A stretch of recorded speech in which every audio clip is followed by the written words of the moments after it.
आवाज येतोय का शेवटपर्यंत?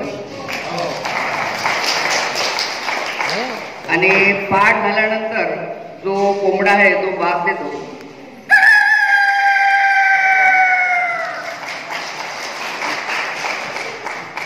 कोंबडानी बाग दिल्यानंतर कोंबडी त्याला मिस कॉल देते.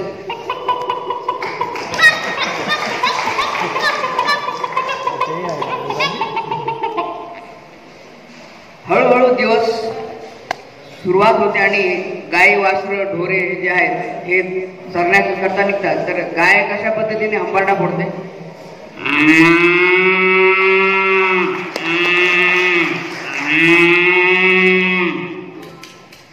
रिमझिम रिमझिम पावसाला सुरुवात होते आणि पावसामध्ये कोकिळ पक्षी म्हणजे कोकिळा जी आहे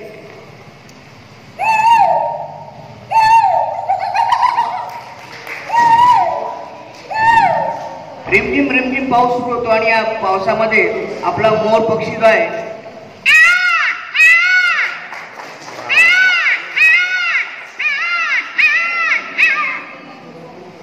अशा पद्धतीने निसर्गरम्य वातावरण असते आणि या वातावरणामध्ये हळूहळू संध्याकाळ होते आणि संध्याकाळ झाल्यानंतर जर पाणी साचलं राहतं तर त्यामध्ये जे बेडकं राहतात ते कशा पद्धतीने आवाज करतात?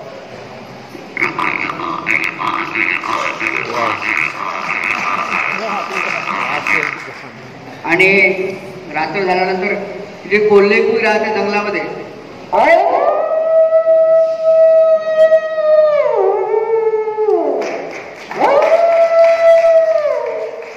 आणि वाघ शिकारीसाठी निघतो.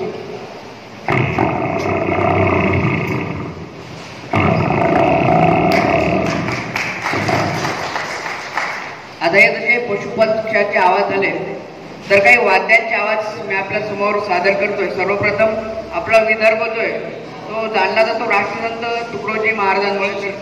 राष्ट्रसंत तुकडोजी महाराज की. तर तुकडोजी महाराज एक खंजीर नावाचं वाद्य, दारास नाही दोऱ्या या झोपडीस माझ्या, येता तरी सुखी या जाता तरी सुखी जा, कुणास नाही बोजा या झोपडीस माझ्या. तर यांना अभिवादन करण्यासाठी खास खंजीर या वाद्याची झलक मी आपल्यासमोर सादर करतोय. खंजीर वाद्य.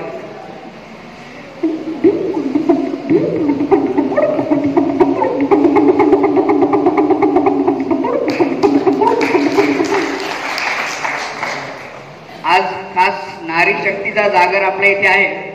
तर शिवाजी महाराजांच्या काळामध्ये ज्यावेळेस युद्धाला जायचे तर देवीचा जागर गोंधळ करण्यासाठी तुंतुन आणि संबळ हे वाद्य वाजवायचे. तर तुंतुन आणि संबळ या वाद्याची झलक मी आपल्याला सादर करतो. सर्वप्रथम तुंतुन वाद्य, त्यानंतर देवीची संबळ,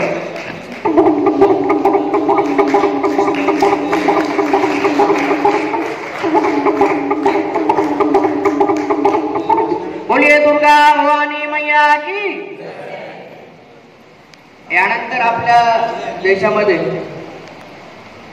एक खास विशेष आवाज तर वेळ झालेली आहे. तर शेवटचा एक, जसं आपल्या देशामध्ये आता आधुनिक जग बदललंय आणि आपण गणपती उत्सव आहे आपल्या इथे. तर आपल्या गणपती उत्सवामध्ये डीजे वगैरे आपण वाजवतो.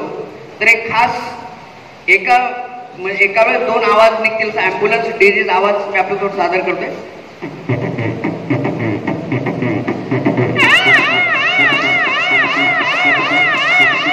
गणपती बाप्पा.